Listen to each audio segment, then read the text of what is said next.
we at Crenshaw. You there 72 to 75? 72 to 75. Tell us about the Slu station wagon. When did you get that wagon, and what's the significance of that wagon? What year? I got that wagon in 72. I got a 64, blue engine. Probably late 72. I got that wagon. For the dime moves and the lokes, for the 6-4s on spokes, for the OGs that did a dime, came back around on parole, for the homegirls with the scrap game, little homies that gang bang, from Pelican Bay to YA, rearrange your mind frame. Yeah, I know what you been through, shit you had to go tend to. Your mama gave birth on the turf, I know them killers you kin to. This for the lost generation, broke as hell, man. A lot of, lifting weights, and I was on swole, they start calling me Big Miz. Original stutter box, East Side 5, who's prevalent, Bishop, Mid City Gangster Bloods. Yeah, Mac, video, you know, this is for sure. Yeah, Mac, video, open your soul. This is only the beginning. And did you get that wagon while you guys were bishops? No, Was that an original Bishop wagon? No, that's original Crip wagon. Okay. That's original Crip wagon. So they always mention this wagon, the Slu Mobile, the original crew. How many people can fit in that wagon? I could probably put about 10 in there, 10 or 12. And who were the original dudes a part of that wagon? Who was sitting in those seats back in the 70s? It was Who's the original lineup? anybody, any homie. But who were the main guys sitting in that wagon? Me, Carlo, me, Faith, Huey, Moncrief, rest in peace. Rick. Me. Looking at the other one. Stone wasn't in the wagon? Huh? He wasn't in the wagon? Stone would come to. This nigga That's why I say at different times. Look, Everybody since he got memory lapse. Look. Stone, who was the original? Who's the original lineup in the wagon? Tell me, who was sitting in the? Look. He was older, so he had older friends. But when he came to the neighborhood, you might catch me, Moncrief, Big Rick. See, all the people that went to ASD, Quinn, you know what I'm saying? He was up in there when we used to go to the Bethune. That was the lineup. Then Big Rick got his car. Then now I'm in either my brother car, Big Rick car, but in that Slu Wagon, when we went to Tony Stacy's house, when he stayed behind the liquor store, we was all in the Slu Wagon. You know what I mean? That's why I say different groups at different times, different homies at different times. But the question, what I think he's asking you is like, who all had the privilege of riding in that wagon at one particular time? You know what I mean? Not just no one day. You act like you only had the car. If I saw them, they needed a ride, they getting in. Excuse me. But he ain't. I don't think he's saying like on a ride. He's talking about like when we used to go to functions. You know what I mean? Like mainly, at that time, I was hanging out on Arlington. So that crew over there, we was all hanging out on Arlington. Yeah, because the wagon, it plays a lot of significance, especially for me, because I didn't have a car. I was a young buck. You know what I'm saying? So when I jumped in the wagon, that was a big thing to me. That's why I don't forget. You know what I'm saying? And because we going to the east side. You go and see Raymond Washington them over there at Bethune. We having meetings over there. The Munchins having the parties over there across the street from Bethune. We went over there in the wagon. Yeah, you know what I mean? So to me, it was, then like Moncrief them, that was my generation. You know what I mean?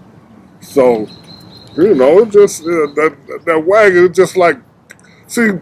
It was the only transportation in the hood at the time. And not just that, that's the time when we was promoting the brand. See, because everybody didn't go everywhere.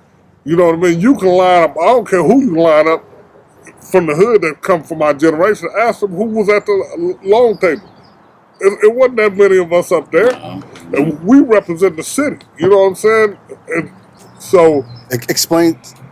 Explain to the people what the long table is, because most people won't know what that is. They call it was something that ASD, anti-self-destruction, because gangs was getting prevalent. So all the leaders of the gangs would go to the long tables, and all the niggas that was I'm refraining from using the word nigga, but all the brothers that was so called down, whether they was Bloods or Crips, you know, you meet at the long table. They wanted us to work it out. The gang leaders was getting $50. You know what I mean? But you know, we all, you know, and they was all of the big names from all over the city met there. And You know what I mean? what year was the long table up and running? That was like 75. You know what I mean? Because the hood didn't really get solidified to 74. You know what I mean? 75 was kind of like a coming out year for us. You know what I'm saying? So let's roll back to the time where Rick and Face and Mouse are in camp together, and everybody comes home and lands on Big Cat. and lands on Arlington. You give Cat part of that? Yeah, Cat used to come on Arlington, Yeah, you forget Pinky, Stag, you know what I mean? Stacy Bullocks. Well, I'm trying to get you guys on Arlington, and then I want to get into how you guys came about transferring from neighborhood to Rollin 60. So I'm trying to figure out, why were you guys on Arlington? Because of Rick, right? Yeah, because why Rick's house? Why? Because Rick and Babyface was real tight, and then not just that, Arlington strategically, Arlington was a good bet because you had so many youngsters, which was us on that hung out on that block. So you got to keep this in mind. The hood is new, it ain't deep. So for the recruitment phase of it, Arlington was a good bet because you got a bunch of young dudes that can go out and recruit dudes to the hood. But you know what I mean? At this point in time, we're not rolling 60s yet. We're just a bunch of kids on Arlington. When we was on Arlington, we was a neighborhood Crips. So I mean, even before then, we hung out. But when you said hanging out at Rick House, we was already neighborhood Crips. You know what I'm saying? So do you have any knowledge of who actually brought neighborhood Crip to the 60s, so we can get that out the way? Because everybody wants to know, how did NHC land in the streets of the 60s? It not just landed in the streets of the city, it landed on the west side. You can ask... How did it make its way to the hood? This is what I'm trying to tell you. You can ask anybody from our hood, they can't tell you. Because nobody don't really know. Whoever, it was just one of them common names. So we're gonna have to give it to Raymond Potts and Odie Shaw, because they're the oldest ones. I would give that. Yeah, because they was 6'5". They was, like I said, they was hitters. We trying to keep it real, man. Yeah, all on the table, man. They was hitters. They was 6'5" neighborhood. They was hitters. So we gonna give neighborhood Crip to those cats then. Yeah. Yeah, you can do that. Okay. You know what I'm saying? I don't, like I say, I don't have no problem with it. Like Anthony Hatch and them, they wanted to be 6 Deuce neighborhood Bleezer. Neighborhood Crips, you know what I'm saying? So you had it was a lot of moving parts, you know what I mean?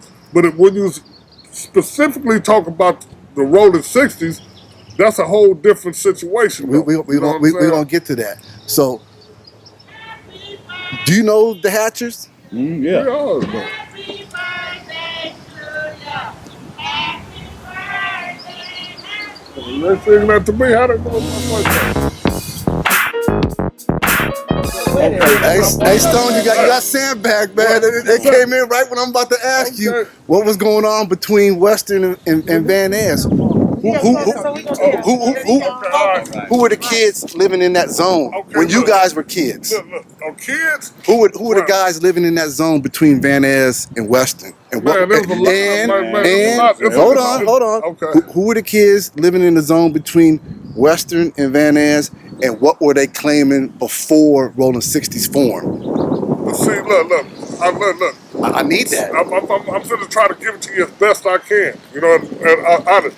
Like now, Odie and them, all them was 6'5" over there, you know what I mean? It all depends on what year. Because certain niggas was claiming Van Ness rims at one time. Well, let's start with the early 70s, Slu and Stone. The kids living in between Van Ness and Western. Who were they, and what were they claiming? But I mean, like back then, before 6, most people just claiming West Side Crip. You know what I'm saying? It wasn't no banners. You know, the 6'5" was kind of like the let's start with this.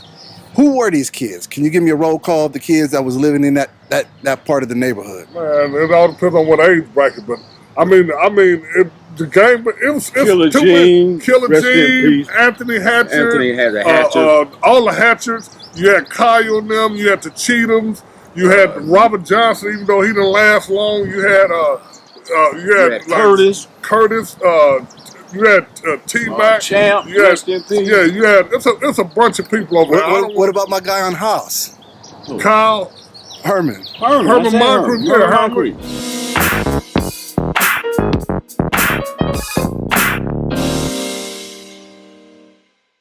Yeah, Herman, he used to hang on artists with, but Herman, all those. Okay, so now that we got the roll call out the way, as kids in the 70s, before the 60s formed, what were these dudes claiming? None. Well, some of what Kyle and them briefly, Slu, that they briefly claiming Vanessa briefly. Because like when I moved over there, I stayed on 2nd Avenue, Mark, them was bishops and all that, but then the Springers came over, and then it was a big situation, but it was basically that area was Crips. But it was like he was saying, it was searching for identity. So the first couple of years, it was just like, they had little bullshit like F6 Troop on 6th Ave. You had all kind of little bullshit. We're in between Van Ness and Western right now. Over there between Van Ness, you just had the Cheathams. They was you got to ask Kyle that. They was Crips, some of them was Van Ness boys, and then you had Odie Shaw, them 6'5". 6'5" what? Neighborhood. Okay. You know what I mean? Slu, you mentioned when you was at Crenshaw that you had ran with the 5-6 syndicates. Mm-hmm. Oh, they used to claim that too. So we have a party. We have a party house on 62nd and Cimarron, where the Hatchers live at. Right. Were you part of that party house? Yeah, I used to go over there. We used to go there, shoot dice. Explain to us what was going on 62nd and Cimarron back then. Whose house was it, and what was going on? Throw parties. Edmo used to throw parties. The Hatchers used to throw parties every weekend. Yeah. Just about every weekend, they would throw parties over there. 25 cents to get in. And they used to have a crap game in the and the dice games going. The crap game used to go in the garage, and you had all the players like Gary Hudson. You had all the big players, Albert Horn, Slim, all the players of the city that gambled and wore tailors and all that kind of shit. Pimp, whatever they did, the robbers, the jackets, all the hustlers. Yeah, all those. And at that time, they were 5-6 syndicate. Some of them. Most the syndicates was over there between Western and Norman. That's their hood on 56. But like they were saying, the syndicates was one of the first established games. So when I was coming up, I used to hear that, but I know Anthony and them, Rip them, all of them used to function. I've never been from 5-6, but me and Rip used to go over there with his sister Rona. Because she used to fuck with who was right there off of Buttlong in 54. I forgot who. I can't even think his name right now. But we used to go to parties over there. You know what I mean? All through there. You know what I mean? So the hood, like. So it seems to me that as far as the hood is concerned, between Van Ness and Western, that's where the neighborhood identity first landed. Before it spread throughout the rest of the turf, Stone. I can't argue with that because I can't give you nothing factual. I'm not going to sit down here and tell no lie. But what I'm telling you is this: from what I remember, it hit the whole hood. It wasn't like at the same time. Look. This is what I know. When I'm here in 6'5", I'm here in West Side neighborhood, right? For me, when I started writing West Side neighborhood, I was in 9th grade. That was 74. That summer we started it. That was 74, 75. When I was at Horseman, I was in the 9th grade. That's when we was writing West Side neighborhood, right? The 6'5" was established about around that same time because it was before then. To my knowledge, it was like West Side Crips. That 6'5" might have started. You gotta talk before then. But yeah, you gotta. I know, but you gotta talk. But you gotta talk to like Raymond Potsdam and Odie, rest in peace. But I remember them being significant, you know what I'm saying? But at Horace Mann, I don't remember nobody's writing 6'5" on the wall. The whole city was searching. But like I said, I was a young buck then. I was only in the 9th grade. So when did the hatchers flip over and start pushing the 6 Deuce neighborhood? All this, look, you had a bunch of alpha males, right? So everybody want to run their area, right? Like since Anthony and them was on 62nd and Cimarron, they used to write 6 Deuce block neighborhood, right? Kyle and them used to write original neighborhood. We used to just write West Side neighborhood. You know what I'm saying? And so it was all them situations. So now people bucking for who goes, the survival of the fittest is the best way to put it. So Kyle and Face them had their little things going on, but once that worked it out, that kind of like solidified a whole lot of stuff. So wait a minute. All running simultaneously, we got 4 different groups living in the 60s claiming separate NH gangs. We got 6'5" neighborhoods with Raymond Potts. That was on the other side of Western. That was on the other side of Western. 6 Deuce neighborhood with the hatchets. And that was just a block. We got neighborhood Crip with Kyle now. And now we got neighborhood Crip with the Face crew. Yeah. So that's like 4 different neighborhood Crip crews unrelated to each other? Well, we all from the same neighborhood, but like it's just like everybody jockeying for position. Who gonna last? You know what I mean? 'Cause it's like when you dealing with alpha males, right? When you dealing with a lot of niggas that's real niggas, everybody want to be in charge.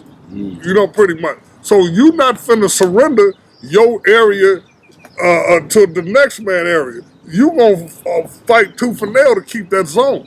So that's when the conflict. But on Anthony Hatch them on 6 Deuce, it was only 3-4 motherfuckers down there. Then you had Kyle and them, it was a little more deeper, because they had the Gene Keiths them, Coochie them, Patrick, there was a bunch of Moncrief was like the free agent because he on 2nd Avenue. Then you had us and our thing, you had Snoop. It was just a whole lot of everything. You know what I mean? So then when people start gelling, different sides start gelling. There was, like I say, where the Face and Kyle them worked it out between their issues, and we had the little fights in the alley and all that. But when that's the most significant thing you want to talk about. All that other shit is irrelevant. Okay. You know what I mean? Why was Face and Kyle having issues? Because they socked Motor Mouse in the eye and took his Dutch boy. You know what I'm saying? Because it was just two different areas. You had Face, now they looking at one side of closer to Crenshaw area all the way to Vanessa and up. Just 2 different issues. And parties, shit happens, you know what I'm saying? So you had different crews. It wasn't the big gang yet. It was just more or less, it was a gang, but it was just more crews than gangs. All right, so I'm going to lead into the 60s real quick. I just wanted to ask one question with Slu. Slu, when you guys were bishops, what was your headquarters? Where was your main block at where you guys congregated at as bishops? I'd say between 8th Avenue and 10th Avenue. Or really, man, we would be in different places. We didn't really have a main spot. We'd be on 8th Avenue, we'd be at Ray Ray's house, at Mad House in their backyard. We'd be on 10th Avenue, or we would be at Rips. And even on that, like you said, I was on 3rd Ave, around the corner from me, you had Lafayette, Kenny Stratton, them was bishops. Down the street from me on 2nd Avenue, you had Mark Bolden, them that was bishops. And they wasn't all, Troy Hicks, them. But see, they wasn't even all together, because like I tell you, it's like everybody jocking, everybody, because that shit was, I don't know about LA in general with the game, but niggas was like over there, motherfuckers was trying to find their footing. So basically, the 60s was balkanized. It was carved all up between different crews. That's the best way you can describe it. Okay, so from 71 to 72, 73 years, you guys' identity was the bishops. 73, 74-ish, neighborhood cripping. Explain how Rollin 60s came into play after 74. What was the point? Why? Who came up with it? Pretty much, the Rolling 60 is more or less an identifier because there's a lot of neighborhood Crips. So if you out there doing what you do, you want your recognition for it. So it's neighborhood Crips for the Rolling 60s. Now the way and I want to put this to bed. I'm glad you asked that. The way Rolling 60, the name come from is them three brothers. You know what I mean? Because like they watching an old gangster movie about the Roaring 20s of Huey and them facing them. They talking about the Roaring 60s. But he got his car and they started rolling. So that's where the rolling come in at.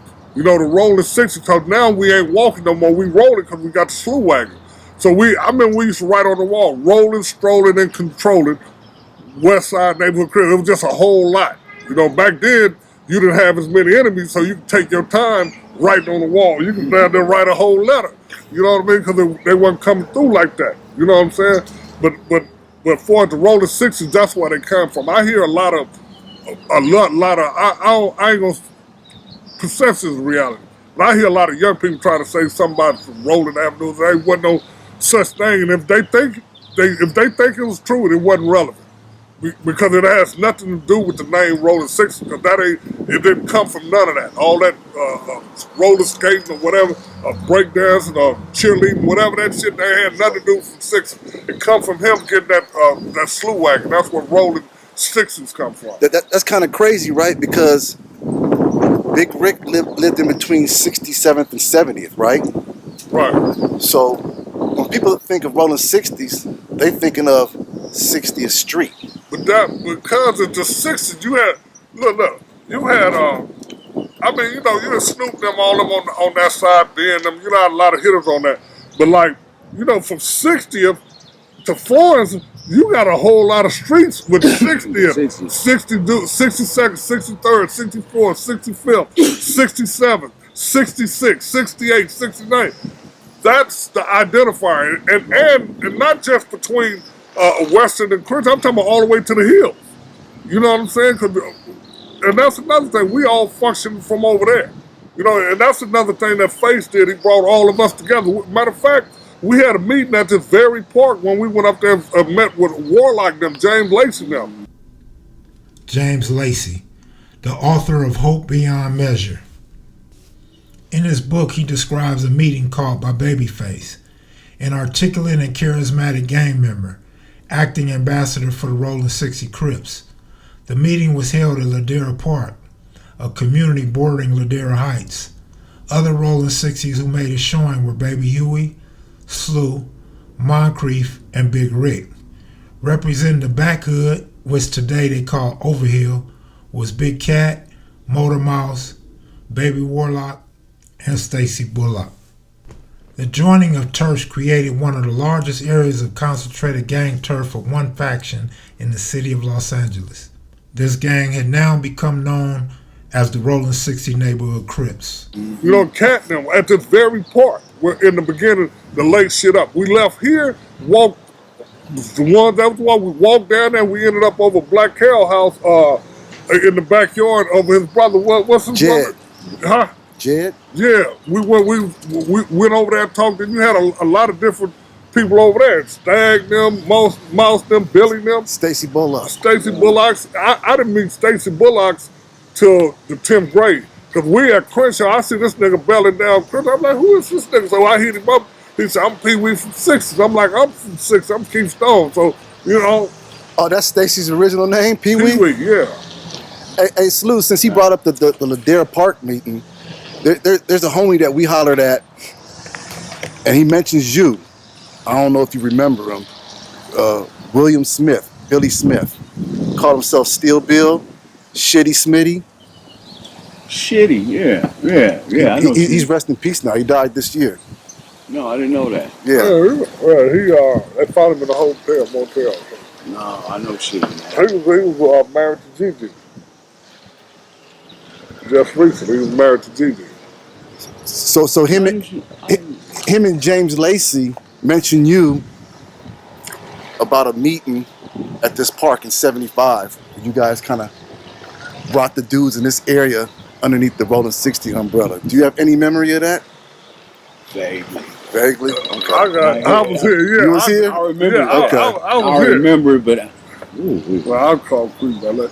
But yeah, I mean, but see that, but see, a lot of but things see, that shit my that memory. all comes from his brother trying to get everything situated. Cause like you got look, you got to keep this in mind. We was a young gang we promoted, right? And so we in this area, we wanted all the hitters, all the real cats, you know what I mean, to help us build this thing. You know what I'm saying? And then for cause Kyle and them had their thing, and everybody was on the same page. We just trying to put meat in the potatoes, man. Let me ask you something. This Slu, And this is like virgin. This is like a virgin area up in here. right? You're the older brother out of the three. Mm-hmm. What made your brother shine? Why did people gravitate towards Face? What was so special about Face that he was able to put all the pieces of the puzzle of the Crenshaw district into one picture? Why him? He could talk to. He knew how to talk to people, and he wouldn't back down. When we would go to functions, parties, dances. Back then, we did a lot of dances, and he was like the first one in. When I see pictures of a young Face, he doesn't fit the stereotypical West Side Tookie-looking Crip. He's a light-skinned cat and small stature. So I'm trying to figure out, how did this dude that looked like that have the same leadership skills as a West Side muscle-bound Tookie or Craig Munson? Because that's what the Crips kind of they was looking for. He had heart. Well, it all depends on what Crips was looking for what. You know what I'm saying? We wasn't looking for that. You know what I mean? Niggas was doing that. That was our main function. Yeah. We didn't want no leader. Yeah, exactly. There wasn't no leaders over here. But like Face, like when I met Face was just a real dude. You know what I'm saying? He had plenty of heart. You know what I'm saying? And it was just a conversation, the things that he envisioned of the hood becoming.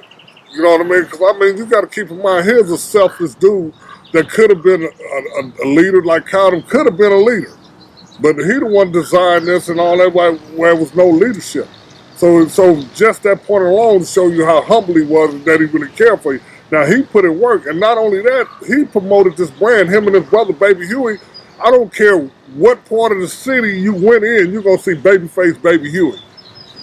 Tagged on the wall. I don't care what part of the city you're in. Since you're bringing up Baby Huey, in history circles, his name gets brought up, and it's kind of muddy on his gang identity. He was from A-Tray. How is because that was how is the founder of the Rollin 60s little brother from A-Tray? Explain that to us. For me, this is how I said, let me get my point, I'm letting his brother speak. Back then, it was like, it wasn't no, like, you had friends, right? And like Huey was his own man. So it wasn't like they was enemies. You know what I mean? I know a few of the homies was throwing up A-Tray back then. We used to kick it with them. You know what I mean? So that wasn't unusual. But Huey that was his crew. That's who he dealt with. Even though he used to function with him, but that's what he was claiming. You know what I mean? Was it because he was younger and had his own group of friends? Huey, me and Huey, we had women up in A-Tray hood. Okay. Margie, Huey was messing with Margie and I was messing with Judy. Margie Clark. And we would go up there. We spent a hell of it. We basically formed that bond between A-Tray and 60. That's through your guys' family. Through our, yeah. Let me ask you this, and I'll cut it out if you feel uncomfortable with it. How come Face has a different last name than you guys? We have different fathers. So look, when y'all turned Rollin 60s, when y'all came up with that Rollin Strolling, what year was that? Oh, that was 75, 76. You don't give it 74? Nah, not the rolling part. I mean, rolling came. Wait, you're saying what the rolling part? The rolling part. So there's That was 74. 74? That was 74. That's when you got the wagon? he got the wagon in 72. No, I had the wagon in 73. Yeah. I had no way. No, you did. No, you Wait a did. minute. Hold on. 72. Look, Just think about your high school year. Did you have the wagon in high school or after high school? No, I had the wagon in. look. I bought your 65 Chevy for me for $150 when you got that Slu Wagon. When y'all stand on Freedom. That was 75. I had that wagon. By the 74. But look, when I put it like this here. I've always heard it was 1974 Halloween. No. That's when the hood came together. That's when the hood came together. Yeah, that's when. What's the difference? It's a big difference, but that's when Kyle, Babyface, and all all of us them came together as one hood. And what was the name of that hood when y'all came together? It was named West Side Neighborhood Crips from the Rollin 60s. You know what I mean? But see, the Rollin 60s did become. The Rollin Everybody 60 wasn't pushing Rollin. Yeah, the Rollin 60 was more of an identifier of what area you came from. You know what I'm saying? You know, because there was a lot of neighborhood Crips in the city. You know what I'm saying? But the Rollin 6 came from whenever he came. It might have been 74, 75, but that's when we started writing Rollin 6 on the wall. Because, like I said, rolling, strolling, and controlling. What was the point of this 1974 Halloween meeting, and where was it at? It wasn't a meeting. It was at the party when that. We went to a Halloween dance in Vanessa Park.